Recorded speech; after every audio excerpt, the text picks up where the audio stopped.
कम समय में लोगों के दिल में अपने लिए जगह बना लिया। इस कार को किसी की इंट्रोडक्शन की जरूरत नहीं है, इस कार का नाम ही काफी है। शायद ही ऐसा कोई इंसान होगा जिसे इस कार के बारे में ना पता हो। इस कार को लेने की इच्छा हर किसी की होती है, लेकिन ये इतनी महंगी है कि इसे काफी कम लोग ही अफोर्ड कर पाते हैं। इसलिए तो ज्यादातर मूवीज और सॉन्ग्स में लैम्बोर्गिनी को ही दिखाया जाता है। And I hope in future आप लोगों के पास भी जरूर होगी। आज इस वीडियो में मैं आपको बताऊंगा लैम्बोर्गिनी के बारे में। अगर आप लैम्बोर्गिनी के फैन हैं तो कृपया इस वीडियो को अंत तक देखिएगा। नंबर 16, लैम्बोर्गिनी की शुरुआत 1963 में फेरुच्चो लैम्बोर्गिनी ने की थी। इटली में लैम्बोर्गिनी को शुरू से ही इंजन्स यानी कि मैकेनिकल पार्ट्स के बारे में जानने में काफी रुचि थी और ये कार्स के भी काफी शौकीन थे। बड़े होने के बाद इन्होंने इटालियन रॉयल एयर फोर्स में कदम रखा और वर्ल्ड वॉर 2 के दौरान इन्होंने एक मैकेनिक के तौर पर काम किया था। नंबर 15, अगर मैं आपसे पूछूं लैम्बोर्गिनी की कंपनी द्वारा बनाया गया सबसे पहला व्हीकल कौन सा है, तो आप कहेंगे कार। नहीं दोस्तों, दरअसल लैम्बोर्गिनी कंपनी द्वारा बनाया गया सबसे पहला व्हीकल था ट्रैक्टर। जी हाँ दोस्तों, दरअसल दूसरे विश्व युद्ध के बाद लैम्बोर्गिनी, जो कि काफी एक्सपीरियंस्ड और काफी अच्छे मैकेनिक थे, उन्होंने सेना से इंजन्स खरीदना शुरू कर दिया और उन्हीं इंजन्स के बदौलत उन्होंने ट्रैक्टर बनाना शुरू कर दिया, जिसे लोगों द्वारा काफी पसंद किया गया। क्योंकि दूसरे विश्व युद्ध के बाद अपनी आर्थिक व्यवस्था को सुधारने के लिए लोगों ने कृषि पर ज्यादा ध्यान केंद्रित करना शुरू कर दिया था और ट्रैक्टर के हाई डिमांड के चलते 1948 में उनके द्वारा खोली गई कंपनी लैम्बोर्गिनी ट्रैक्टर इटली की काफी बड़ी कंपनी में से एक बन गई और ये कंपनी आज भी ट्रैक्टर बनाती है। नंबर 14, क्या आपको पता है फेरुच्चो लैम्बोर्गिनी फरारी कंपनी के कार्स के काफी शौकीन थे, इसलिए तो उनके पास फरारी कंपनी के कई कार मौजूद थे। लेकिन वो अपनी एक फरारी कार के क्लच और गियर से काफी परेशान थे, इसलिए वो फरारी कंपनी के मालिक एंजो फरारी से मिले और कार के प्रॉब्लम के बारे में बताया और कुछ सॉल्यूशन निकालने के लिए कहा। लेकिन एंजो फरारी ने कहा, तुम ट्रैक्टर बनाने वाले इस कार के बारे में क्या जानो। और यही बात लैम्बोर्गिनी के दिल में लगी। उन्होंने इस बात को हल्के में ना लेते हुए अपनी खुद की कार कंपनी शुरू कर दी। अगर एंजो फरारी ने लैम्बोर्गिनी की बेइज्जती नहीं की होती तो ये कार, जिसे पूरी दुनिया में सबसे ज्यादा पसंद किया जाता है, ये कार एग्जिस्ट ही नहीं करता। और यहीं से शुरू हुई लैम्बोर्गिनी की कार की सफर। नंबर 13, लैम्बोर्गिनी की पहली कार का नाम था 350 GTV। जब इसे सबसे पहले लोगों के सामने रखा गया था, उस समय तक भी ये कार कंप्लीट नहीं हुआ था, क्योंकि उस समय तक इस कार का इंजन ही नहीं बनाया गया था।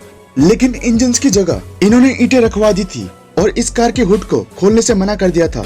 लेकिन इस कार ने सुपर कार्स की जनरेशन को बढ़ावा दिया था। नंबर 12, जैसे कि आपको पता है हर कंपनी की पहचान उसके लोगो से होती है, वैसे ही लोगो लैम्बोर्गिनी के कार में भी मौजूद है, जिसमें एक बुल बना हुआ है, जो कि इस कंपनी की ताकत और मजबूती को दर्शाता है।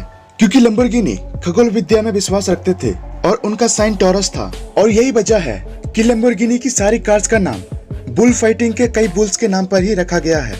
यानी कि आज तक जितनी भी कार्स निकली है उन सभी का नाम किसी न किसी बुल या फिर उसकी नस्ल पर ही रखा गया है। नंबर 11, लैम्बोर्गिनी को पूरी दुनिया में अपने V12 इंजन के लिए जाना जाता है, लेकिन यह कंपनी इस इंजन को अपने ट्रक और कार्स में यूज नहीं करती। दरअसल इस इंजन को लैम्बोर्गिनी अपने बोट्स में यूज करती है। जी हाँ दोस्तों, आप लोगों ने सही सुना, ये कंपनी कार और ट्रैक्टर के अलावा वाटर बोट्स भी बनाती है और इन बोट्स का प्रयोग कई कॉम्पिटिशन्स में भी किया जाता है। नंबर 10, क्या आपको पता है लैम्बोर्गिनी की सबसे प्रसिद्ध कारों में से एक एवेंटाडोर के डिजाइनर फिलिपियो पेरिनी ने इस कार के डिजाइन को एरोप्लेन और कई छोटे कीड़ों से प्रभावित होकर डिजाइन किया था। नंबर 9, लैम्बोर्गिनी वेनिनो दुनिया की सबसे महंगी और रेयरेस्ट कारों में से एक है।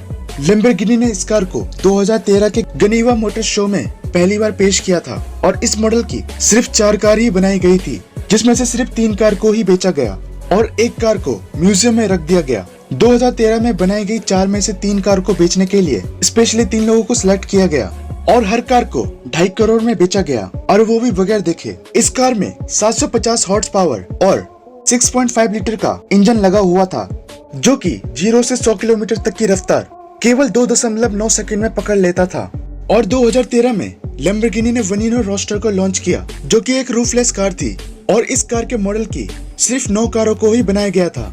जहाँ तक बात है इसके प्राइस की, तो वो है $4.5 मिलियन।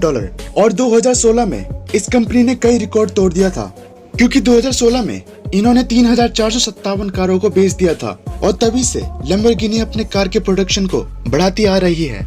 नंबर 8, अगर आप लोगों ने लैम्बोर्गिनी कार के टायर को ध्यान से देखा होगा तो आपको पता चलेगा कि लैम्बोर्गिनी के टायर की क्वालिटी काफी अच्छी होती है as compare to other companies, जो कि ड्राइव के समय कार को एक अच्छा कंट्रोल प्रोवाइड करते हैं। इस टायर को फेरारी कंपनी बनाती है।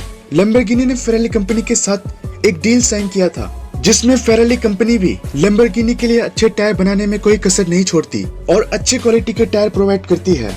नंबर 7, जैसा कि आप लोग जानते हैं, लैम्बोर्गिनी अपने डैशिंग डिजाइन और गुड लुकिंग स्पोर्ट्स कार के लिए जानी जाती है और इस कार में सिर्फ 2 जन ही बैठ सकते हैं। लेकिन आपको जानकर हैरानी होगी कि लैम्बोर्गिनी स्पोर्ट्स कार के अलावा एसयूवीज भी बनाती है। इस कंपनी ने अभी तक सिर्फ 2 ही एसयूवीज बनाई है, जिसमें से एक का नाम है LM002, जिसे 1987 में बनाया गया था, और दूसरे कार का नाम है लैम्बोर्गिनी उरुस, जिसे 2017 में लॉन्च किया गया था। अगर इसके प्राइस के बारे में बात करें तो वो है 3.10 करोड़। नंबर 6, क्या आपको पता है लैम्बोर्गिनी कंपनी कभी भी V4 और V6 यानी कि 4 सिलेंडर और 6 सिलेंडर अपने इंजन्स में कभी भी यूज नहीं करती। अब तक जितनी भी कार्स बनी हैं उन सब में 8 सिलेंडर्स लगी हुई है। सबसे ज्यादा नंबर वाले सिलेंडर अब तक किसी लैम्बोर्गिनी में लगी है तो वो है 12 सिलेंडर्स, क्योंकि हर स्पोर्ट्स कार में सबसे पहले पावर और सिलेंडर को ही देखा जाता है। नंबर 5, अगर इस दुनिया के सबसे सस्ते लैम्बोर्गिनी मॉडल के बारे में बात करें तो वो है हुराकेन, जिसका प्राइस है 3.22 करोड़। और वहीं अगर हम बात करें सबसे महंगे मॉडल की तो वो है वेनिनो रोस्टर्स, जिसका प्राइस है $8.3 मिलियन यानी कि 60 करोड़ के करीब। नंबर 4, जैसा कि आप लोग जानते हैं, लैम्बोर्गिनी को उसके स्पीड के लिए भी जाना जाता है और इसी स्पीड के बदौलत इटली और दुबई में इस कार को पुलिस द्वारा यूज किया जाता है क्रिमिनल्स को पकड़ने के लिए, क्योंकि किसी भी ऑर्डिनरी कार्स की तुलना में इस कार से क्रिमिनल को जल्दी पकड़ा जा सकता है। और यही कारण है अब तक इस कार के बदौलत काफी चोर पकड़े जा चुके हैं और हर साल लैम्बोर्गिनी कई गलाडो कार्स इटली के पुलिस को डोनेट करती है। नंबर 3, क्या आपको पता है लैम्बोर्गिनी कभी भी टर्बोचार्ज को अपने कार्स में यूज नहीं करती, क्योंकि टर्बोचार्ज एयर ड्रैग करती है और ज्यादा पॉल्यूशन करती है as compare to natural aspirated engines. लेकिन टर्बोचार्ज का फायदा ये है कि वो किसी भी इंजन की पावर को बढ़ा देती है, लेकिन स्मूथ और लैग फ्री पावर डिलीवरी आपको सिर्फ नेचुरल एस्पिरेटरी इंजन से ही मिल सकती है। और यही रीजन है कि लैम्बोर्गिनी ने कभी भी टर्बोचार्ज का यूज नहीं किया।